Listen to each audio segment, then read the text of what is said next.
Okay, nice segue into deeper things. Well, there's one more thing I meant to mention in the kind of remarks part. We are videoing the talk part of this, just the talk part, and so want you to know that we're videoing just basically me talking. So if you have any concerns about being on a video on YouTube, which I actually have concerns about myself, uh, but I don't have any choice in that. You can always, when the talk starts, you can always just turn off your video part. But um, Jill, who's taking care of the recording of this, she just has she has a speaker only thing on. So but occasionally, for some reason, you start to see a little bit of the gallery. So feel free to, if you're worried about that kind of thing, uh, just turn off your video part. Okay, so we can't see you. Maybe we see your name or something. All right. Well, we're going to start with a poem about snow, uh, and sort of about snow. It's from my first book of poems, which this particular poem came out onto the page about 20 years ago. And every once in a while I dip back in because it's the right theme. And, uh, and it's interesting that some are still alive. Some of the poems in this book aren't alive anymore. They're not my truth anymore, but this one still holds my truth. It's called Blizzard. When farmers in the Great Plains smelled a blizzard coming, they would run a stout rope from the farmhouse to the barn. Grievous experience had taught them how easy it was to wander off in a whiteout and freeze to death. The Eskimo have over 50 words for snow. They know that blizzards come flying every which way, financially, emotionally, spiritually. What is a rope strung between your kitchen door and the barn? Between the life you're living and your soul's deepest desire? Find out before it's too late. Find out. Everything depends on it.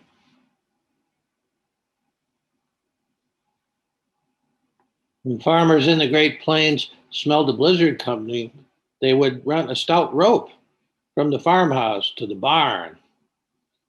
You have to go out and tend the animals, and it has been recorded. It's not that odd. If you live in Kansas or one of the Montana or these kinds of places, especially where farmers were found frozen to death, like 5 feet from the back door. They just lost it. So this is a kind of practice. You run a rope. So when you go out in a blizzard to take care of the animals, you can find your way back. Grievous experience that taught them how easy it was to wander off in a whiteout and freeze to death. Eskimos have over 50 words for snow. They know that blizzards come every which way, financially, emotionally, spiritually. You can get lost. Then the question, what is the rope strung between your kitchen door and the barn? Between the life you're living and your soul's deepest desire? Find out before it's too late. Find out. Everything depends on it. It's still true for me. It's about snow, but it's not really about snow, as you know. So that's a question just to hold for a minute. And then I got something else, a second text, second reading here. And then we can open it up a little bit. This second reading is it's just an epigram, really, that's in a very interesting book. The book is called Race and Cosmos. It's putting these two things that normally don't get put together. You know, the whole racial problem that especially we're having in this country. It's obviously flared up, and you know, if we thought racism was dead, take another look. But it goes, you know, to France and everywhere else. You know, we have to deal with this kind of thing. But to merge those problems with also the new understanding of the cosmos. You know, it's a sort of far out idea, but it is really a great book. I always have a study book that I do early in the morning, serious lecture, and I got other 2, 3 other books going all the time too. But this Race in the Cosmos, second edition just came out. Actually, it was from one of the community here that put me onto it. So it's helpful to share information this way. It's by a woman named Barbara Holmes, Dr. Barbara Holmes, Holmes. She was born in the Barrier Islands among the Gullah people. If you know anything about that tradition, these Africans who were brought out to raise rice out in those islands off of Georgia and South Carolina. And so she comes from that background, but she's got a PhD, and she teaches at Richard Rohr's New School at his Center for Action and Contemplation. Black woman, obviously Gullah, but the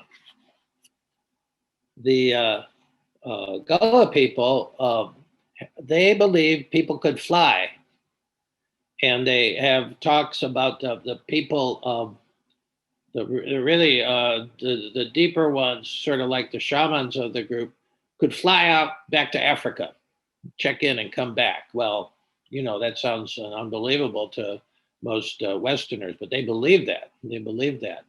And she has a quote here, interesting quote from Václav Havel, who was a poet, a dissident. I pray for these kind of moments where poets become the heads of state. Well, he became the head of Czechoslovakia briefly. And he wrote plays, and he's an amazing guy. He didn't last long. Neither did Czechoslovakia last long, got broken up. But Havel said this. He wrote and you can read this on the internet, this piece. It's quite good. It's called The Need for Transcendence in the Postmodern World. Yeah, you can just pick it up on the internet. The Need for Transcendence in the Postmodern World. And here's what Havel says, and we'll put these two readings together, hopefully, to our benefit.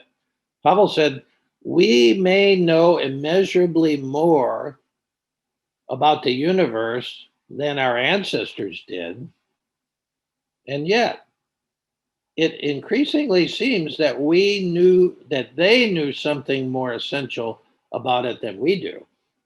We may know immeasurably more about the universe than our ancestors did, and yet it increasingly seems they knew something more essential about it than we do, something that escapes us." And then he says, transcendence is the only real alternative to extinction. Yeah, get that line especially. Transcendence is the only real alternative to extinction. Interesting thinking. Well, the first part, that we know immeasurably more about the cosmos now. We're finding out more and more all the time. And there's been, speculative studies about how much more we know about the world than both Buddha or Jesus or people in those past times.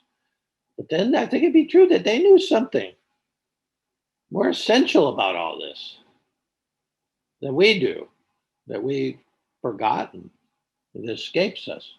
And then he says, transcendence is the only real alternative to extinction. Yeah. So, these two texts, I think you can connect them. The rope connects them, you see. That's at least uh, one possible contextual interpretation of the rope is that do you have something, some way, every day of being connected to the transcendent? You know, we've in this practice of meditation, when we talk about dropping the body and mind into the heart, and and and then in the heart, the human heart can meet the divine heart, God, but the transcendent would be another word for it. The great mystery. There's a lot of words. The universe itself. There's a lot of ways you can talk about it. But we're in a minute we're going to do this practice of one way or another dropping down to meet the transcendent. And Havel said, and you know, the need for transcendence, the need for practices to, I mean, let's just make a very uh, simple metaphor for that. How good is your cell phone if you don't plug it in every day? Of what worth is it, you see? And yet we don't plug in. The average postmodern kind of person does not plug into the transcendent on a daily basis. This is a different kind of group, okay? But the average person, at least in this culture, may or may not plug into the transcendent. We're plugged into the immediate, to the external, but do we take time to plug into the transcendent? How good is your cell phone then if it doesn't plug in every day? I mean, it's just a you know. So that rope for me, at least at this point in time, when I wrote it, I didn't know what my rope was. I just wrote it when I was lost. There was not even any snow involved. I just used that as an image, but I lost my way, you see, 20 years ago, and since too. Uh, what is that rope? Well, for me, it's a contemplative practice, you see. And if you don't have one, where you know, I pray every day for the majority of people in modern culture who maybe don't have this, you know, don't have a way to plug into the transcendent every day. And so we're developing as we work as a community since, I mean, what brought us together? Suffering. We couldn't go out. We couldn't go to church. We were all just holed up here and, you know, not only afraid of COVID, but feeling isolated. And so, you know, one thing led to another. And I couldn't have anybody come for retreat, so I said, "Well, let's find a way." And Jill is our co-host. She urged me onto this platform, and well, there we are. So suffering is really sort of the it's the goad to actually find out when you really get lost. You're interested in being found. So think about the rope as that, and think about when we. I want to just go back to share the screen for a minute to this picture we had. You may have come in late and not seen it.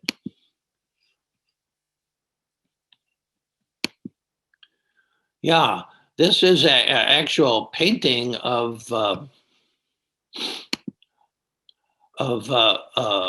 done by a nun outside of Chicago that my sister knew, and she got the painting and sent it to me. It hangs up by the door in Loose Leaf Hollow.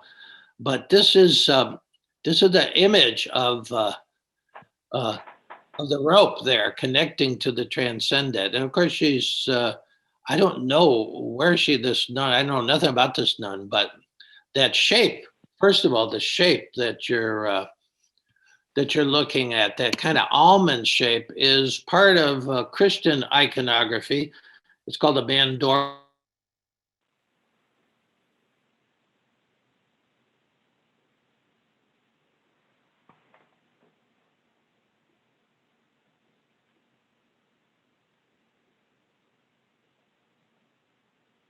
The shape of an almond. For some reason, itself is sort of like the eye, the lens of the eye.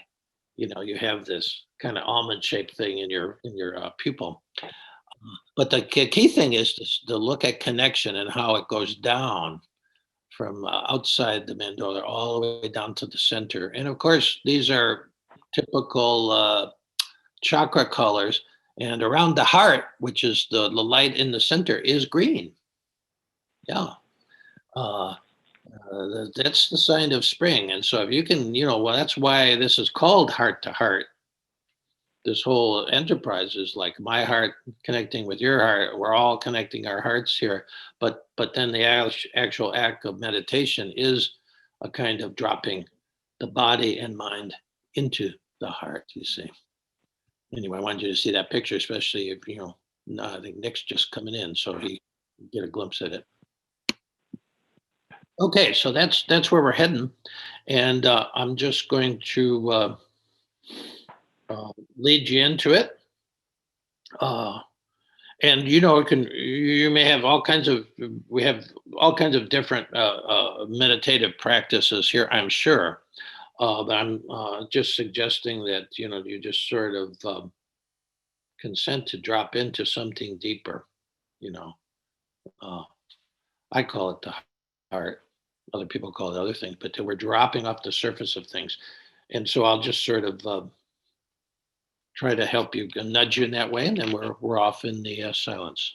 Okay, so if you could shift over just a little bit to some kind of your body into a kind of meditative mode, and maybe it's not looking at the screen right now. Maybe you're changing chairs or something. We'll take just a few seconds to do that.